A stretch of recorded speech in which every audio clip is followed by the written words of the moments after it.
चुनाव पनि जितिएला, जित्नु होला, किन आत्तिनुहुन्छ? यदि त्यसो गरिएन भने पहिला त चुनाव त हुँदैन नै।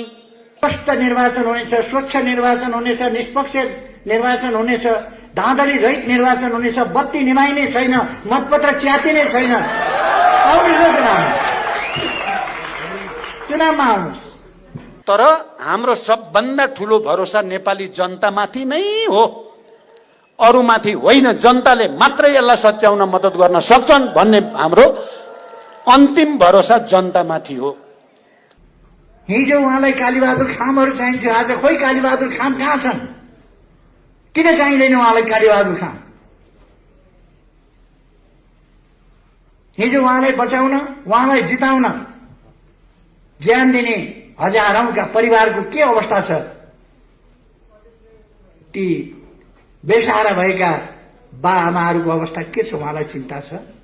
टुराटुरी भएका केटाकेटीहरूको उहाँलाई चिन्ता छ? उहाँका परिवारका नाता गोता म धेरै केही भन्न चाहन्न। तपाईले मान कम अपमान सबैलाई दिनुभएको छ। तपाईलाई मान सम्मान अरूलाई दिने तपाईको बानी रहेनछ। अपमान मान पाइन मैले, त्यसैका लागि प्रयोग। एकजनाको सनकमा संसद भङ्ग, सनकमा चाहिँ चुनावको घोषणा, सनकमा चाहिँ 1200 एकजनाले सिधै 64% बहुमत भएको सर्वसम्मत बहुमतको नेताले अहिले संसद विघटन भएपछि को कता छ के छ त्यो बेग्लै कुरा होला। जति बेला मैले विघटनको सिफारिस गरेँ त्यति बेला संसदको 64% बहुमतको सर्वसम्मत नेता हुँ म। त्यस हैसियतले मैले सिफारिस गरेको छु विघटन। अब मैले रानी पोखरी बनाई, के केपी ओलीले रानी पोखरी बनाएको हो? त्यो त कालीगढहरूले बनाए नि। धरहरा केपी ओलीले बनाएको हो? केपी ओलीको पालामा बन्यो होला, तर त्यो त सिकर्मीहरूले बनाए, कालीगढहरूले बनाए, इन्जिनियरहरूले बनाए। उहाँहरूले हामीले धन्यवाद दिनुपर्छ। धरहरा केपी ओलीले बनायो भन्छन्, नचाहिने कुरा केपी ओलीले बनाएको हो र इन्जिनियरले बनाएको हो?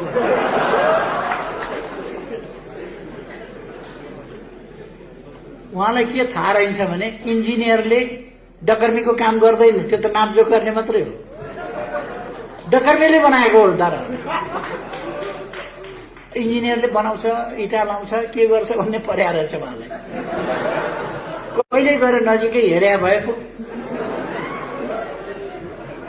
कमरेड केपी ओली गणतन्त्रवादी आन्दोलनको पक्षमा हुनुहुन्थेन। मलाई थाहा थियो उहाँको सिद्धान्त बैलगाडाको सिद्धान्त हो भन्ने कुरा पनि मलाई थाहा थियो।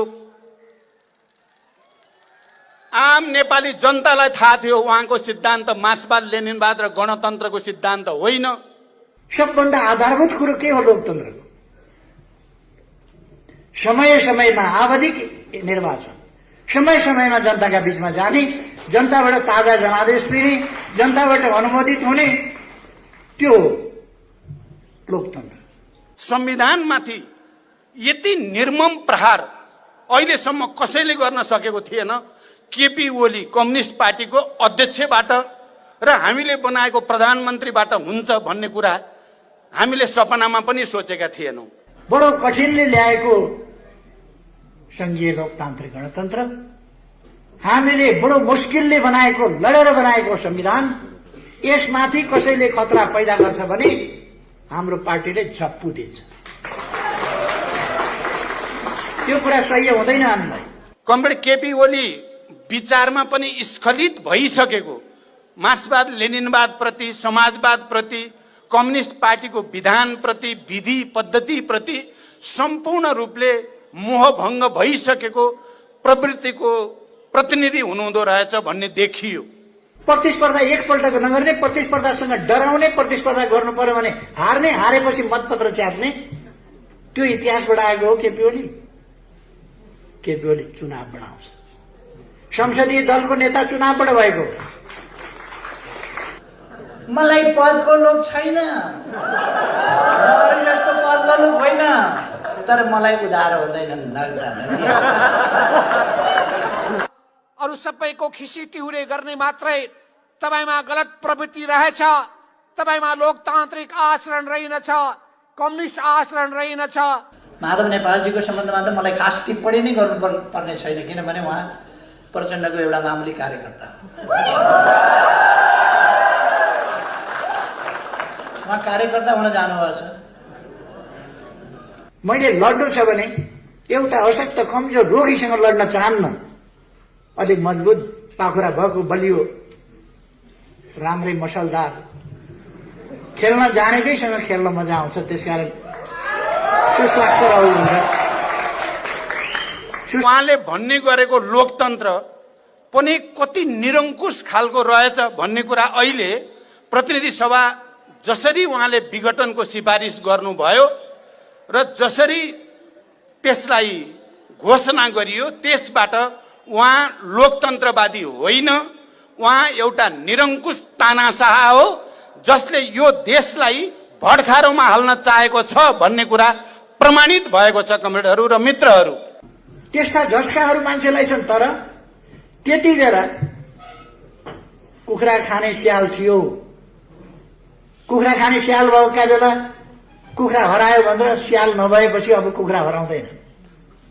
केपी ओलीलाई पार्टीबाट निकाल्यौं भन्ने घोषणा गर्नु उहाँले दिएको सदस्यता हो र मलाई।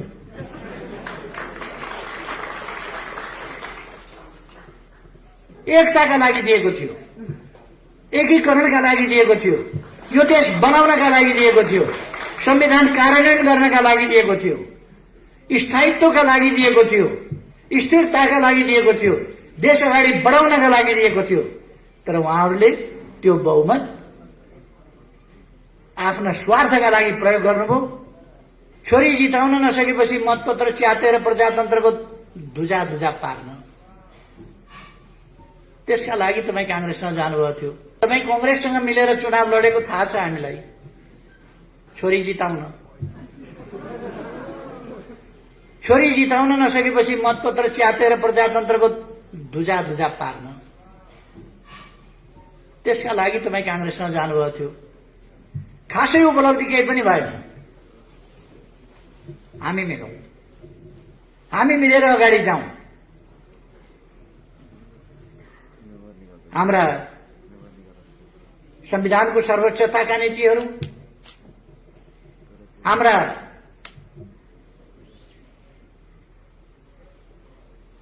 शान्तिपूर्ण संघर्षको कार्यदिशा,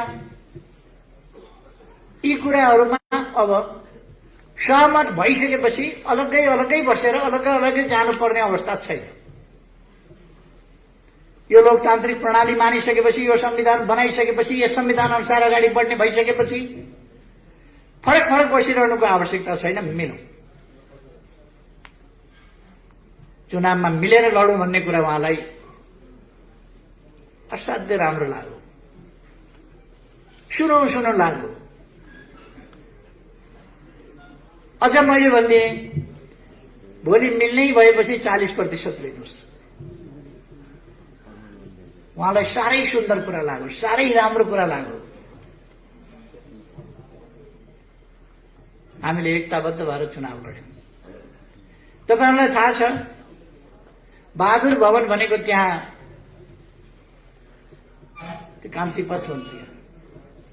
जमलभन्दा उत्तर, दरबारभन्दा पश्चिमतर्फ। त्यहाँको बहादुर भवनबाट मंसिर 24 गते आएको प्रतिनिधि सभा चुनावको निष्कर्ष, त्यो निष्कर्ष राष्ट्रपति भवन पुग्न फागुन 2 गतेसम्म लाग्यो। पैदल हिँडेर जाँदा 10 मिनेटको बाटो,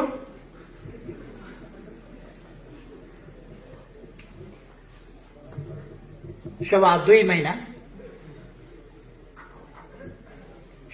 महिना लाग्यो कम्ती। मैले त हेरिराखेको छु के पाकिराखेको छ खिचडी। त्यति बेला पनि चुनाव मसँग मिलेर लड्ने, 40% लिएर लड्ने, कमला राम्रा मिठा ठाउँ छानी खाने, अनि सरकार बनाउन कांग्रेससँग वार्ता गर्ने र हामीसँग बार्गेन गर्ने। मलाई त 5 वर्षको प्रधानमन्त्री दिन्छु भनेको छ। लाज लाग्नुपर्ने होइन? वामपन्थी मिलेर चुनाव लड्ने, दक्षिणपन्थीसँग मिलेर सरकार बनाउने, कस्तो अचम्मको तरिका हो। त्यो छोडिदिनु। फागुन 3 गते म प्रधानमन्त्री हुँदा उहाँले मन्त्री बन्न कोही एकजना पनि नपठाएको तपाईहरुले देख्नुभएको छ। के पाकिरहेको थियो भित्रभित्र त्यो तपाई अनुमान गर्न सक्नुहुन्छ, बुझ्न सक्नुहुन्छ। जहिले पनि म मित्रताले अँगालो हाल्छु, उहाँ धृतराष्ट्रले जस्तो अँगालो हाल्छ। अँगालो त अँगालै मारे हो, धृतराष्ट्रले पनि अँगालै मारे।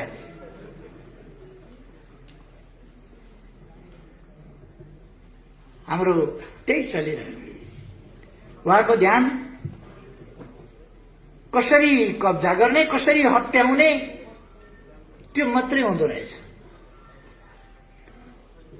मैले उहाँलाई अनेक सम्झाएँ, यो षड्यन्त्रकारी प्रवृत्ति छोड्नुहोस्, यो जाल जेल षड्यन्त्र र टिक्रमको राजनीति छोड्नुहोस्। राजनीति भनेको धोका र बेइमानी मात्रै होइन, त्यसैमा नकुद्नुहोस्। राजनीति भनेको इमानदारीताका साथ देश र जनताको सेवा गर्नु, त्यसमा लाग्नु। यी 3 वर्षमा मेरा डोब साबुनका धेरै डल्लाहरू खर्च भए, धेरै स्याम्पू खर्च भयो, ड्रमका ड्रम पानी, ट्याङ्कीका ट्याङ्की पानी खत्म भयो। उहाँलाई धुँदा धुँदा सम्झाउँदा साबन लायो पखालो जस्ता तस्तै, साबन लायो पखालो जस्ता तस्तै। अन्तिममा तपाईहरुले देखिहाल्नुभयो, अन्तिममा देख्नुभयो के हुँदो रहेछ। उहाँहरू बहुमत छ भन्दै हुनुहुन्छ। के को बहुमत छ उहाँहरू? के को? मैले एकताका लागि पार्टीभित्र माधव गुट छँदै थियो, मलाई थाहा थिएन र थाहा थियो नि माधव गुट छ। फेरि प्रचण्ड गुट, उसलाई उत्तिकै सिट दिँदाखेरि दुईटा मिल्दा बहुमत पुग्छ उता भन्ने मलाई थाहा थिएन र। अनि यति 55-56 वर्ष राजनीति गरेको, 50 वर्ष अगाडिदेखि एउटा नयाँ आन्दोलन, एउटा नयाँ अभियान थालेर आएको मान्छेलाई यतिका टिकडम उनीहरूले औलामा थुक्लाएर यस्तो गरेर सार्ने हो।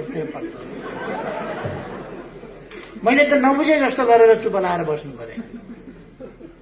मेरो थुक यता औलामा सरो, देख्यौ कस्तो जादु, यता औलामा सरो, देख्यौ कस्तो जादु। यस्तो जादु उहाँहरूले धेरै देखाउनु भयो। ए अँ हो भन्दै बसेको, तर मैले देखाएको छु औँला सट्ट सार्यो। उहाँहरूलाई मैले दिएको त्यो संख्या एकताका लागि दिएको थियो, एकीकरणका लागि दिएको थियो, यो देश बनाउनका लागि दिएको थियो, संविधान कार्यान्वयन गर्नका लागि दिएको थियो, स्थायित्वका लागि दिएको थियो, स्थिरताका लागि दिएको थियो, देश अगाडि बढाउनका लागि दिएको थियो। तर उहाँहरूले त्यो बहुमत आफ्ना स्वार्थका लागि प्रयोग गर्नुभयो। अपमान भयो, मान पाइन मैले, त्यसैका लागि प्रयोग।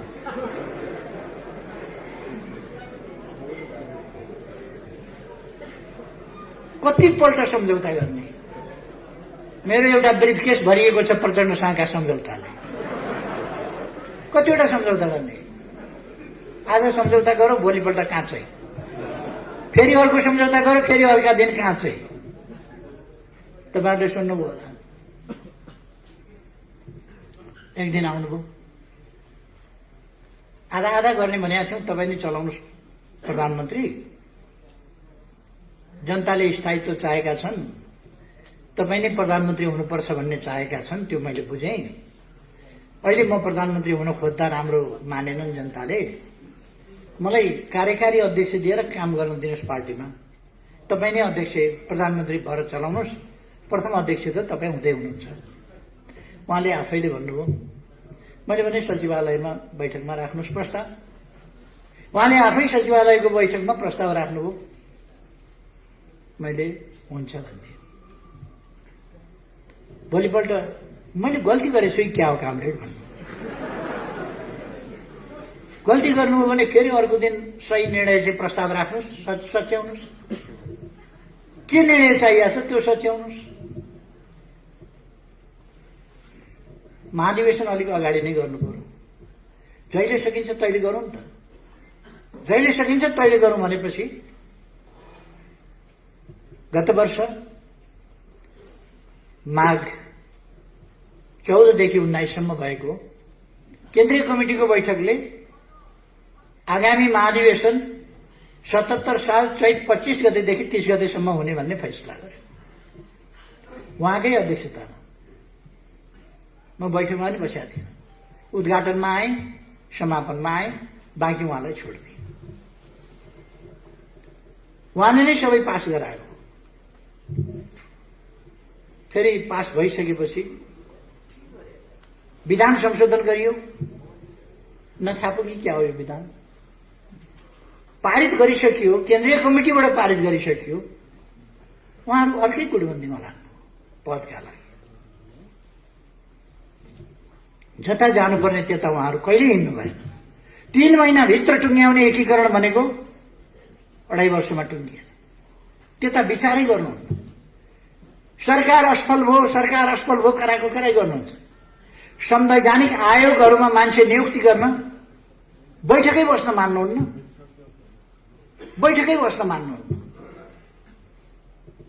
अन्तिममा मैले आजिर भएर अध्यादेश निकालेँ। अब मान्छु, अब खुरुखुरु सहमति साथ गर्ने भन्नु फिर्ता लिइदिनुहोस्। मान्ने अब सहमति साथ फिर्ता लिएका भोलिपल्टबाट फेरि छैन। यसपल्ट फेरि मैले अध्यादेश जारी गर्नै पर्ने भयो। गरेपछि उहाँले कपटपूर्ण ढङ्गले भन्नुभयो यो अध्यादेश फिर्ता लिइदिनुहोस्। उहाँहरू ममाथि अविश्वासको प्रस्ताव, राष्ट्रपतिमाथि महाभियोगको प्रस्ताव, अरू विभिन्न संस्थाहरूमाथि महाभियोगको प्रस्ताव, यो त लोकतान्त्रिक मूल्य मान्यता संस्थाहरूको मर्यादा केही नराख्ने, सबैलाई यो गणतन्त्र लोकतन्त्र भन्ने नै हुने रहन्छ, कामै नलाग्ने व्यवस्था रहेछ भन्ने पार्ने। उहाँ अहिले पनि भन्नुहुन्छ खसीको टाउको झुन्ड्याएर कुकुरको मासु बेच्ने ठाउँ। अहिले पनि भन्नुहुन्छ, खासमा त्यसो भन्नुहुन्छ। तर अरू कसैले सुन्लान् कि भनेर, कोही छ कि भनेर पनि हेर्नुहुन्छ वरिपरि। उहाँलाई फेरि बेच्नु, बजारमा अर्कै कुरा बेच्नु परेको छ। उहाँ अहिले महान शान्तिवादी देखा पर्नु भएको छ, महान परिवर्तनकारी देखिनु भएको छ, महान जनताको पक्षधर देखिन खोज्नु भएको छ। उहाँले युवाहरूलाई सेन्टिमेन्टमा ल्याएर आन्दोलनमा होमेर कतिका हात छैन, कतिका खुट्टा छैन, कति शरीरमा गोली बोकेर कसैको कम्मरको ढाडको हड्डी खुस्किएको छ, भाँचिएको छ, बिस्तारा परेका छन्। त्यस्तो जिन्दगी बिताउन कति कठिन हुन्छ उहाँलाई के थाहा। उहाँ त आफ्नो पोस्टका लागि मरिमेट्नु भएको छ, आफ्ना परिवारका लागि मरिमेट्नु भएको छ। मैले धेरै भनिरहनु पर्दैन। त्यही उहाँको आत्मकेन्द्रित स्वार्थी प्रवृत्तिका कारणले उहाँ अत्यन्त देशप्रति गैर जिम्मेवार हुनुहुन्छ, जनताप्रति। हिजो आफूलाई साथ दिने साथीहरू, लड्ने बेलामा युवाहरू चाहिए। म तपाईहरुलाई सम्झाउन चाहन्छु, लोकेन्द्र बिष्ट एउटा योद्धा। कृषि गर्नुहोस् ठिक छ, आन्दोलनै छोडेर कृषि गर्नुपर्ने थिएन, तर त्यो योद्धाको मनै उहाँले भाँचिदिनु भएको छ। त्यसकारण कहिले कालो धान उमार्न जानुहुन्छ, कहिले ड्रागन फ्रुट उमार्न जानुहुन्छ। हिजो उहाँलाई कालीबहादुर खामहरू चाहिन्थ्यो, आज खोइ कालीबहादुर खाम कहाँ छन्? किन चाहिँदैन उहाँलाई कालीबहादुर खाम?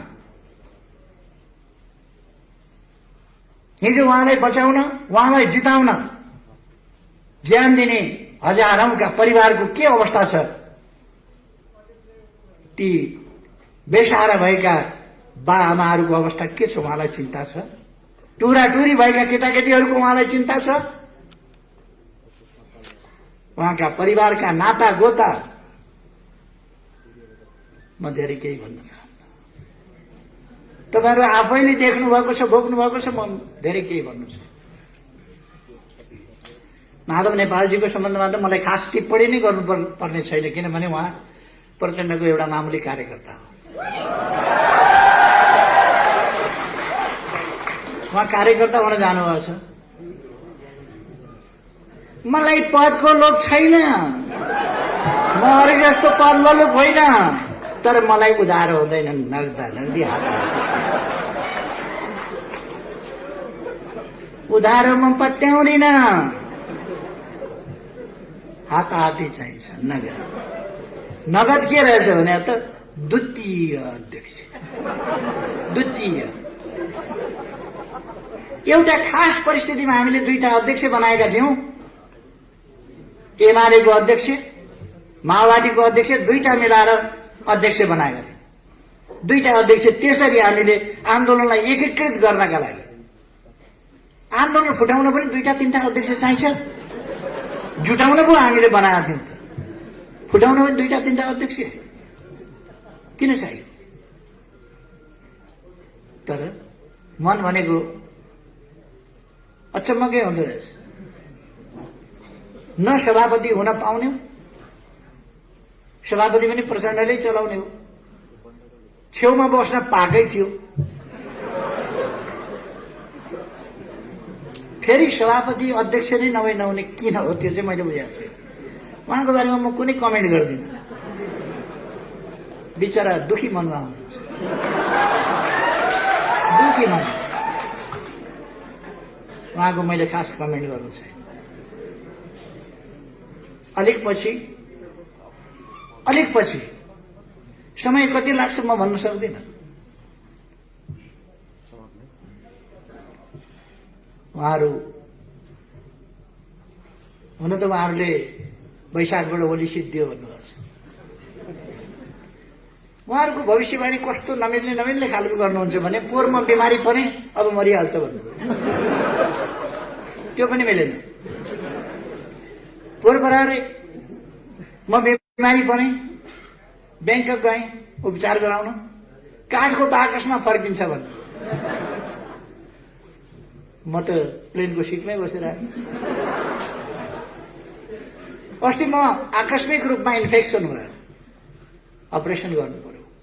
अपरेसन कहिले कहिले जटिल हुन्छ। अब गयो भनेर खुसी हो। उहाँहरूको भविष्यवाणी हुने खालको गर्दै गर्नुहुन्न। म मर्नु त मर्छु, एक दिन मरिहाल्छु। उहाँहरूको आकांक्षा पूरा हुन्छ, अगाडि पछाडि कसको कहिले के, अब यो टुङ्गो हुँदैन प्रकृतिको, तर म चाहिँ एक दिन मर्छु। तपाईँहरूलाई सुन्न राम्रो लाग्दैन म मर्छु भन्ने कुरा, तर मर्छु, सत्य हो।